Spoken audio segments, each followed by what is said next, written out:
ನಾನೇನೋ ಮನಸ್ಸಲ್ಲಿ ಅಂದ್ಕೊಂಡಿದ್ದೆ, ಆದರೆ ಅದು ಆಗುತ್ತೋ ಇಲ್ವೋ ಗೊತ್ತಿಲ್ಲ. ಯಾರನ್ನ ಕೇಳೋದು, ಏನು ಮಾಡೋದು ಅಂತ ಯೋಚನೆ ಮಾಡ್ತಾ ಇದ್ದೆ. ಆಗ ನಮ್ಮ ಯಜಮಾನ್ರು ಚಿಂತೆ ಮಾಡಬೇಡ, ಬಾ ನಾನೊಂದು ಜಾಗಕ್ಕೆ ಕರ್ಕೊಂಡು ಹೋಗ್ತೀನಿ ಅಂತ ಹೇಳಿ ಅವ್ರ ಮನೆ ದೇವರು ಮೈಲಾರಲಿಂಗೇಶ್ವರ ದೇವಾಲಯಕ್ಕೆ ಕರ್ಕೊಂಡು ಹೋದರು.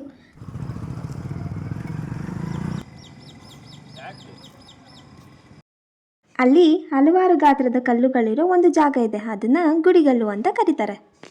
ಅಲ್ಲಿ ನಾವೇನು ಅಂದ್ಕೊಂಡಿರ್ತೀವೋ ಅದು ಆಗುತ್ತೆ ಅನ್ನೋದಾದರೆ, ಅಲ್ಲಿರೋ ಒಂದು ಕಲ್ಲನ್ನು ಭಕ್ತಿಯಿಂದ ಬೇಡ್ಕೊಂಡು ಮೇಲೆತ್ತಿದ್ರೆ ಅದು ಹಗುರವಾಗಿ ಮೇಲೆ ಬರುತ್ತೆ. ಇಲ್ಲ ಅಂದರೆ ಜಪ್ಪಯ್ಯ ಅಂದರೂ ಮೇಲೆ ಬರೋಲ್ಲ. ನಾನಂತೂ ಧೈರ್ಯ ಮಾಡಿ ದೇವ್ರಿಗೆ ಕೈ ಮುಗಿದು ಟ್ರೈ ಮಾಡಿದೆ. ಅಂತೂ ಇಂತೂ ಕಲ್ಲು ಹಗುರವಾಗಿ ಮೇಲೆ ಬಂತು. ಹೇಗೋ ನಾನು ಅಂದ್ಕೊಂಡಿರೋದಾಗುತ್ತಲ್ಲಪ್ಪ ಅಂತ ಖುಷಿಯಾಗಿದ್ದರೆ, ಆಗ ಸ್ವಾಮೀಜಿ ಕೊಟ್ಟರು ಒಂದು ಟ್ವಿಸ್ಟು.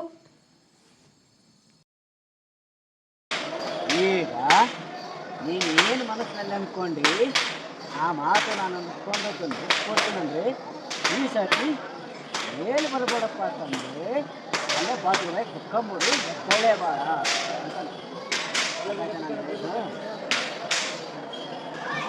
ನೆಲ ಬಿಟ್ಟು ಮೇಲೆ ಎದ್ದೇಳೇ ಬಾರ ಆಟೋ ಬರಬೇಡ ಅಂತ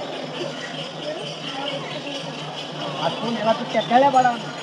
ನಾನೇನು ಮಾಡಿದ್ರು ಕಿತ್ತು ನೆಲ ಕಿತ್ತು ಎದ್ದು ಮಾಡಿದ್ರು ಎದ್ದೇಳೇ ಬೇಡ. ಈಗ ಕೈ ಮುಗಿದ ಎಲ್ಲೇ ಎಲ್ಲೇ